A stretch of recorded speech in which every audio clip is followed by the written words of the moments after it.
with an update on potential WWE returns and more. This is Wrestling Hub. My name is John and you're watching the Wrestling Report for August 12th.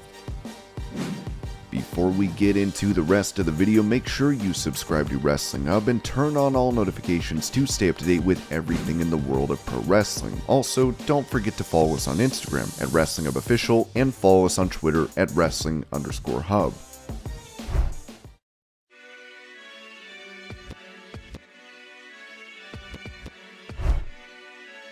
On Talk Is Jericho, Goldberg spoke about his stiff kick to Bret Hart during a match from Starrcade in 1999, which left Hart concussed and ultimately shortened his career. Goldberg mentioned how Hart continues to take shots at him publicly, as he said, "Yeah, but I get it. I mean, I understand to a point, but I'm like, yeah, 100%. Bret Hart is still up here, man. He's an idol to anybody and everybody who would have ever been in this business. I'm a human being like everybody else. There was absolutely no malicious intent whatsoever. None. Zero. So, does it bother me? Yeah. I'll take it to my grave. But also, I gotta say, man, I am kinda at a turning point. I am done saying I'm sorry. I have said it a million times. I'm not gonna continue to tear myself down. I'm done. I said I'm sorry. If you can't accept my apology, it is what it is. You gotta move on. And I've moved on. So I won't be breaching this subject too much more."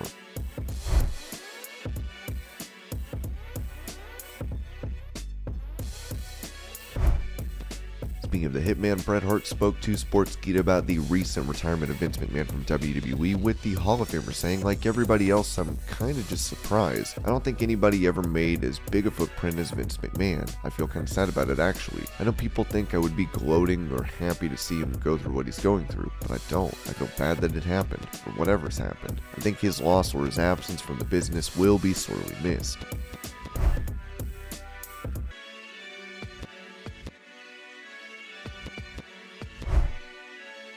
On the MMA Hour, former head writer for WWE, Brian Gewirtz, spoke about CM Punk's pipe bomb promo and how much Vince McMahon knew what Punk was going to say. I mean, the real element of that was CM Punk's contract was coming up. There was backstage tensions in terms of performer and management, and not knowing whether Punk was going to re-sign or not re-sign. But in terms of the actual segment itself, whether you want to call it a worked shoot, that was something obviously Vince and the company knew that we had it scheduled in segment 11 for CM Punk to come out and cut a promo, but CM Punk brought so many elements of that to himself in terms of sitting down as opposed to standing. I knew he worked with Ed Koski on it, but I believe that the vast majority of it was coming from Punk's heart and his brain. But at the same time too, I know going into it, there wasn't anything he said or was going to say that was, unless he improvised some of that on the spot, but I know Vince and everyone had a vision of it in front of them and knew when to cut the mic, as part of a television show to be sure. But to your point, there were real life overtones to it and real life passion into it. It wasn't like Punk cut the promo, the mic went out, and then he's giving hugs to everybody backstage going, "Oh, this is great, can't wait till next year." It was palpable, the tension and the realness. It's a testament to Punk to pull that off so well, and if people questioning it to this day, like, what the hell is going on? And it's a testament to Vince to say, "Yeah, say it. I don't care. Do what you can do. Call me an imbecile." I'm sure there were plenty of lines within that Punk kind of improvised on the spot, but at the same time, we knew going in, this is what it was going to be, and it was going to get people talking. So that was a great example of something just coming together, and it couldn't have been executed any better.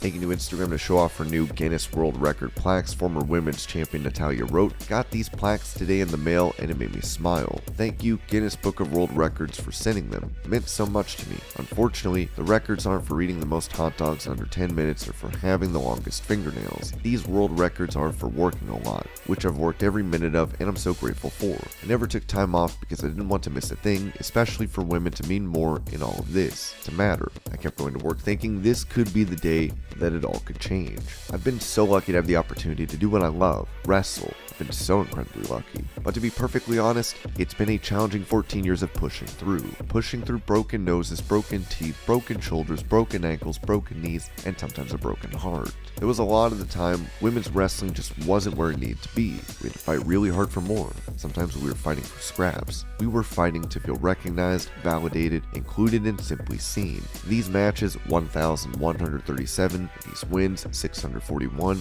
and these pay-per-view matches, 70, all signify fighting for more. When they said no, we said yes, we can. So if you're in this game, guy or girl, and you're passionate and you love wrestling and you're willing to fight and work really hard, I promise you, if I can do it, so can you.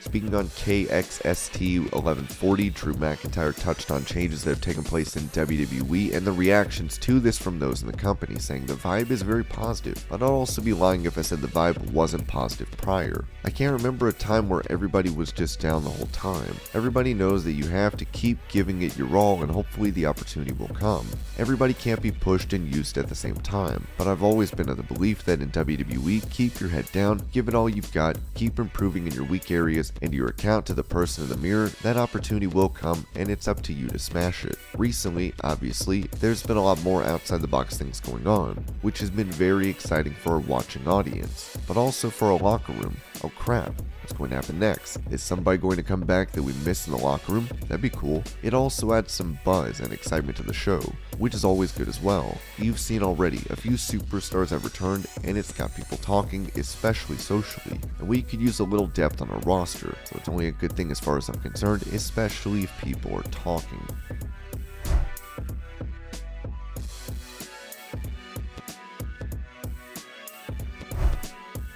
Speaking on Rene Dupree's podcast, Kurt Angle discussed Vince McMahon's retirement, claiming the former chairman and CEO is not completely out of the business. I personally don't think he's fully retired. You know Vince. He's going to be behind the scenes. Vince is not letting go of that company. He will not let it go until his hands are dead cold, and they pry it out of his cold, dead hands. He's not letting go of that company until he dies, and that's just it. And you know, I'm not trying to cause any problems for WWE or for Vince McMahon because I love Vince to death. There is no way he's going to let go. He already set up, Stephanie McMahon being in charge and Triple H being in charge of talent relations. He's got everybody in the right positions so that he could continue to run the show. On his Monday mailbag, former WWE referee Mike Chioda suggested something similar in regards to McMahon's retirement. Do you really believe that Vince McMahon is really retired? All he could be doing is sitting home on a phone or FaceTime on his iPhone or on a Zoom chat, and he'll be Zooming every day for TV.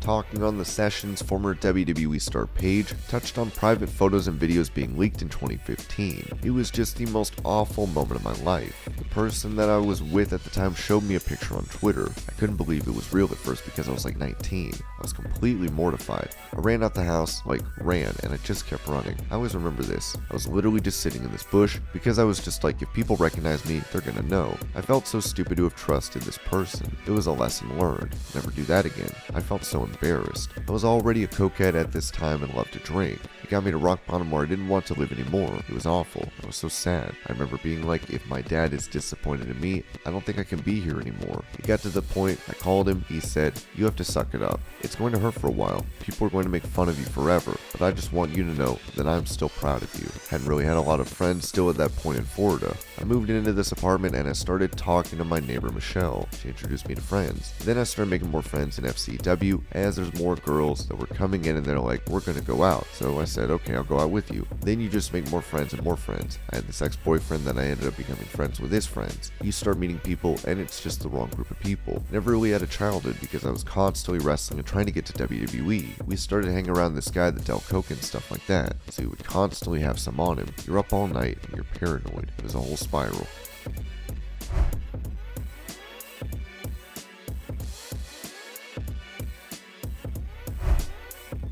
With Karrion Kross making a shocking return to WWE on SmackDown, the now reported number 2 heel could be facing the Tribal Chief. As the Wrestling Observer noted, Reigns is not booked on Extreme Rules in Philadelphia at this point. If they go with Reigns versus Kross, as things stand right now, it would either be on TV or the earliest would be Survivor Series, barring the weekly circumstances involved in wrestling. Fightful also said that for his appearance on SmackDown this week, Karrion Kross is scheduled for the show with full presentation, including the Hourglass entrance.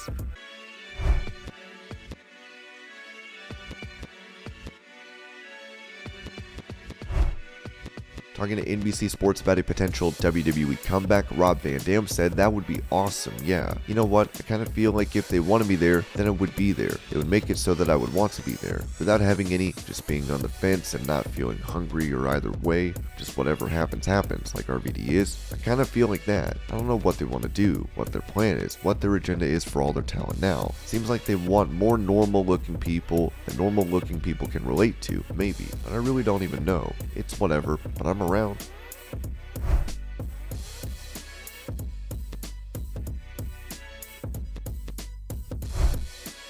When it comes to reports that Bray Wyatt could be gearing up for a return to WWE with Triple H as the head of creative, Sean Ross Sapp of Fightful reported an idea has been pitched for Wyatt's return. One talent said that he could tell by last year that Vince McMahon was simply done with Wyatt and just didn't like him personally. McMahon would shout derogatory things at Bray about his physique, which the talent believes actually stemmed from the fact that Wyatt would often criticize the lack of creative direction that his stories or characters would go to. When word emerged of Bray having a bad attitude, that came from those who worked directly with Vince McMahon. There were also several other instances of rumors started within that circle to ease the heat off of WWE for releasing him. Those that worked with him heavily were quick to shoot down those rumors, which aren't worth mentioning now. One WWE higher-up said Vince McMahon had reservations whenever Wyatt's name was brought up post-release. Another talent recalled that saying that type of thing is why they specifically didn't push back on their creative, because if Wyatt could get fired, they certainly didn't feel safe. When the firing was cited as budget cuts, that was another hit to morale, for several we'd spoken to at the time. One talent said, if he makes the company money hand over fist and they use budget cuts as an excuse, what am I? That talent has since been let go by the company.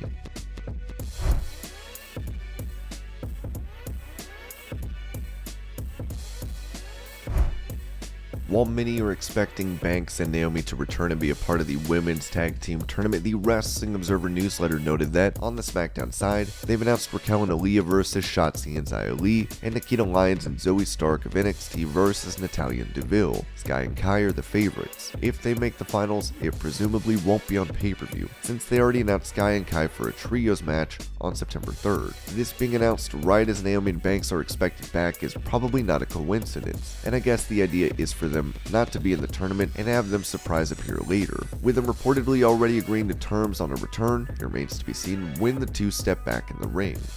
And this was your Pro Wrestling News Update. I hope you're all having a great day. Thank you so much for watching, and I'll see you later.